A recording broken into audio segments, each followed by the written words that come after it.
Raoul had slain the Demon King. With evil vanquished and peace restored, he believed the world could finally breathe freely again. But peace was not what awaited him. Instead of glory, he was met with treachery. The princess, once his ally, declared him a threat to the crown. For the crime of rejecting her affection, she ordered his execution. Before the gathered court, she proclaimed Raoul obsolete. His usefulness ended with the Demon King's fall. Now, as a hero who had outlived his purpose and wielded too much power, he was dangerous. Bleeding out on the cold stone floor, Raoul's last cry echoed through the halls, a vow to kill her and punish every traitor who had betrayed him. Death came swiftly, and with it, silence. Then light. Raoul awoke in the white void from before his birth. He realized he was truly dead. He turned to the goddess of love. "Did it please you," he asked bitterly, "to watch me die in vain?" The goddess only sighed. If it happened, then it was meant to be, but perhaps it is not the end. She knelt beside him. "I can grant you strength once more, but you'll have to make me suffer first." Raoul glared at her. "If you ever loved me, bring me back. Let me destroy those who butchered me like a dog." 1 year later, in the Kingdom of Curves, the opulent halls of Yulbach Castle buzzed with wedding preparations. Princess Victoria, dressed in an exquisite snow-white gown, stood before her mirror. The maids praised the way it matched her fair skin and pale hair, confident her fiancé Emile would be enchanted. But Victoria's expression twisted into rage. "Do I look pleased?" she snapped. "This dress is hideous. Bring me another, and remove that maid who dared waste my time." The terrified servants bowed and scattered. One girl was dragged away. Commander Sandra watched silently. This outburst was only the latest omen. Soldiers had been slaughtered at the gates days ago, their killer still unknown. Whether demon or human, none could say. The royal knights had found no leads. Sandra approached the princess. "Forgive me, Your Highness, but I must speak plainly. Holding a parade now is unwise. We don't know what we're dealing with. You may be in danger." Victoria turned her cold gaze on him. "If I so much as scratch my skin," she said, voice sharp as glass, "I will erase your entire order." Sandra tried again. "Our rulers are dying, one by one, from some unknown plague, and strong warriors are falling without explanation. We must be vigilant." Victoria laughed lightly. "Old men dying doesn't concern me. They've lived their time. I haven't." Sandra's jaw tightened. "Even on their deathbeds, they begged blessings upon you, Princess. Please, delay the parade until we find who killed the gate guards. I believe these deaths are connected." But Victoria waved him off. "I'll be surrounded by shields, and the Demon King is dead. So are all the heroes. What could I possibly fear?" Sandra bowed low, hiding his grim thoughts. "This woman, she's merciless, and she calls it strength." In the streets of Radosno, the people cheered as Princess Victoria's carriage passed. They reached out, begging for a wave. She smiled regally. "See how they love me," she whispered to no one in particular. Prince Emile Orkler, riding beside her, gave her a sidelong glance. "Still as ruthless as ever," he murmured. "My mother is thrilled about our union, and I must admit, so am I, though you've had your eye on me a lot lately." Victoria smirked. "I have no issue with your noble bloodline, but beyond that, your value is limited." Inwardly, she considered Emile useful, a man of pedigree, beauty, and no intellect, perfect for a puppet king and for siring an heir. If looks were all that mattered, this would be easier, but ambition demanded more. She recalled the moment she first met Raoul, his eyes burning with truth and conviction as he vowed to slay the Demon King, no matter the cost. She had wanted to defile those eyes, and she had. He died by her hand, broken and betrayed, and she had enjoyed every second. Now the order of knights arrived at the parade, the commander leading them. The crowd erupted in cheers. Victoria sat back, watching the kingdom she ruled with an iron smile. "This world is mine," she thought, "and I will take even more." As the high priest began blessing the union of Princess Victoria and Prince Emile, solemn prayers echoed through the grand cathedral. They asked the gods for happiness and prosperity in the royal marriage. Raoul, gathered in the crowd, smirked and said, "Victoria." She was stunned upon hearing that voice. Then blood splattered all across her face. The priest was cut into pieces, blood spilling everywhere.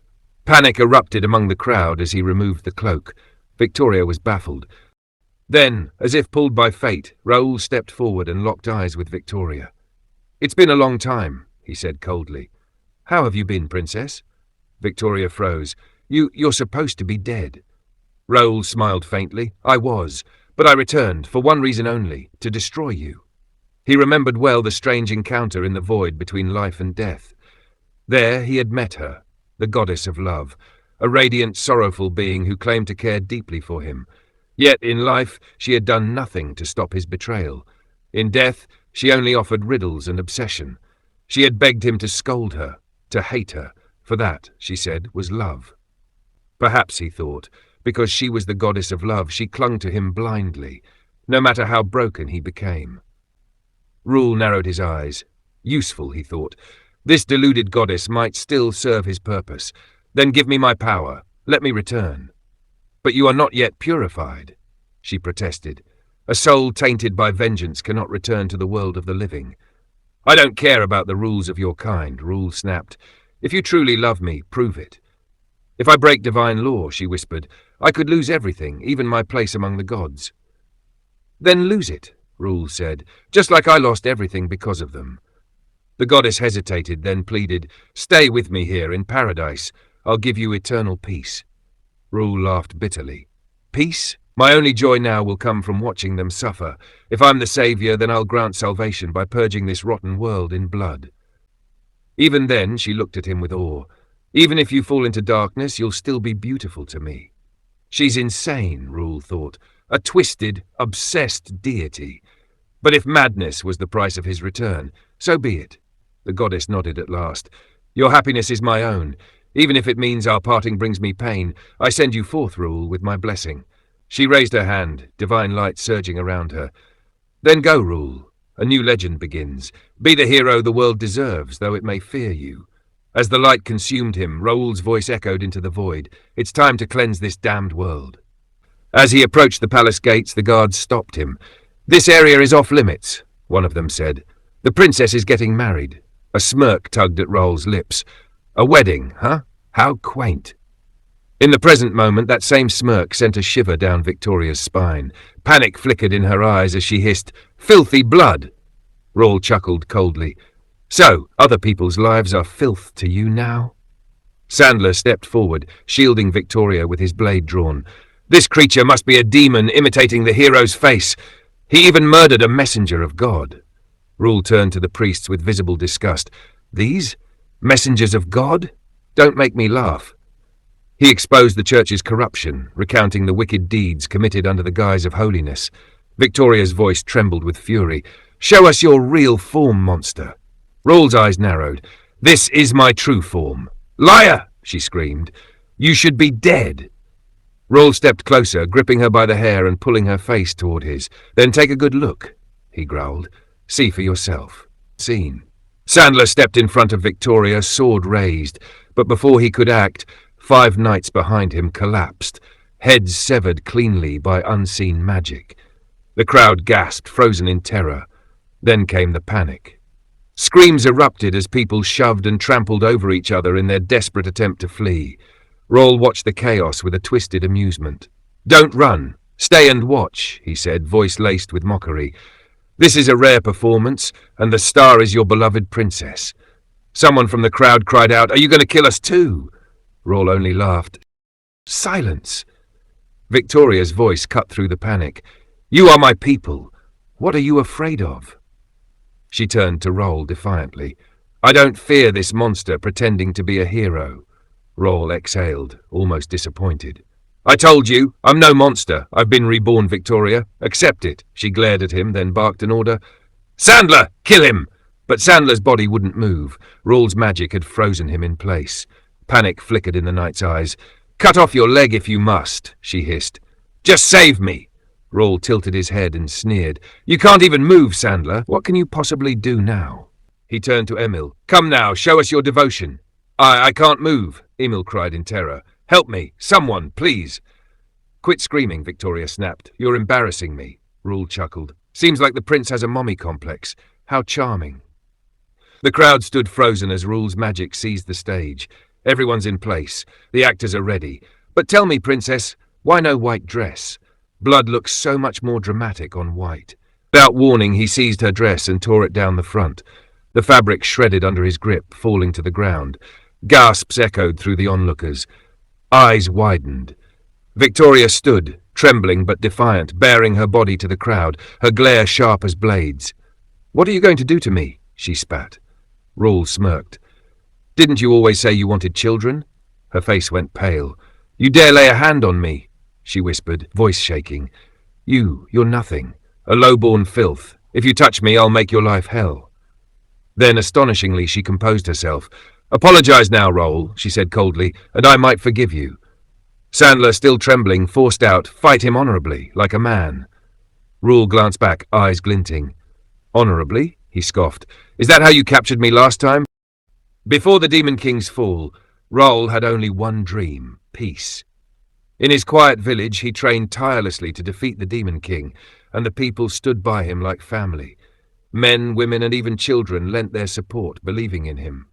That bond, that warmth, became his reason to fight. But after Raoul's victory and his rejection of Princess Victoria, everything changed. Consumed by spite, Victoria ordered the execution of every man, woman, and child in Raoul's village. Not a single soul was spared, all just to see the look of despair on Raoul's face.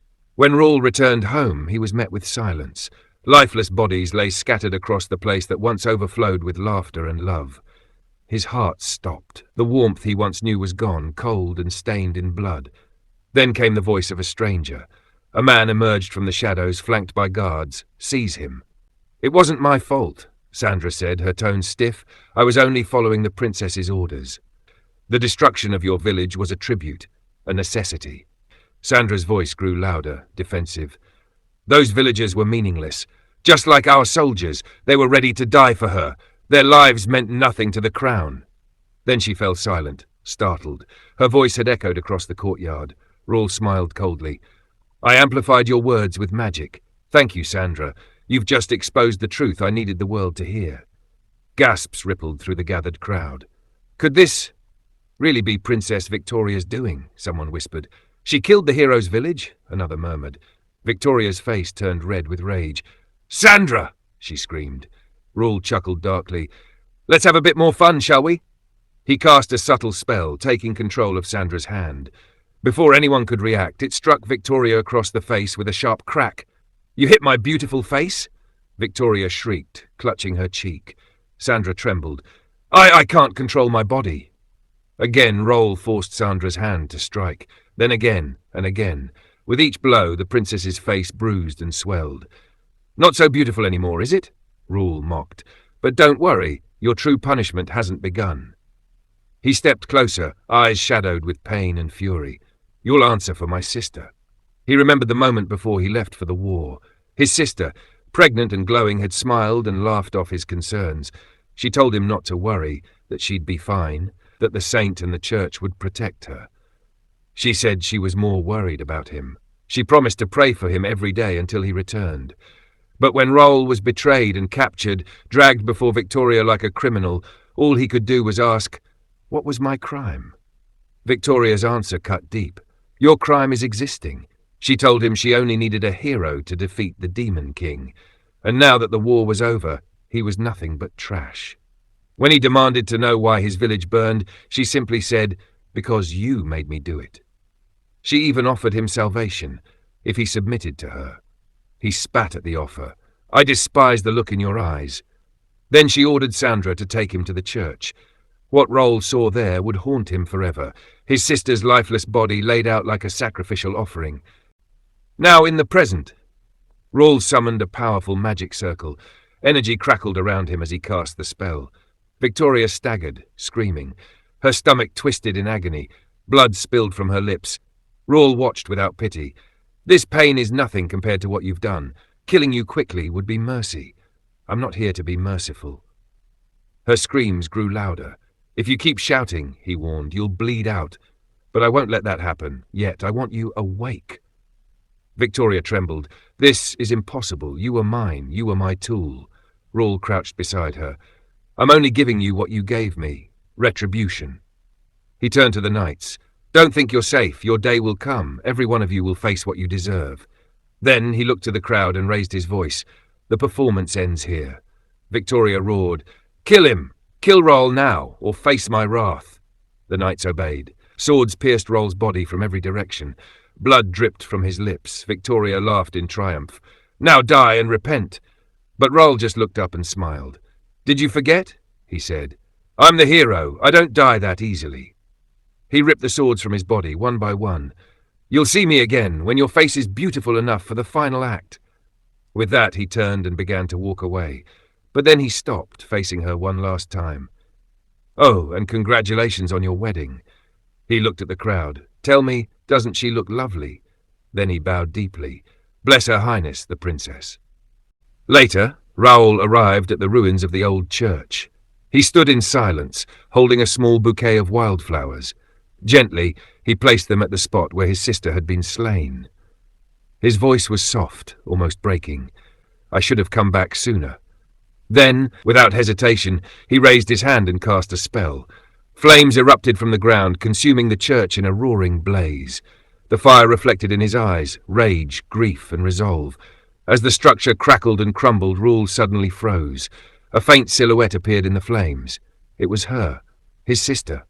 For a moment, Raoul was stunned, then let out a dry chuckle. "Now I can even see ghosts, huh?" He looked up at her, expression softening.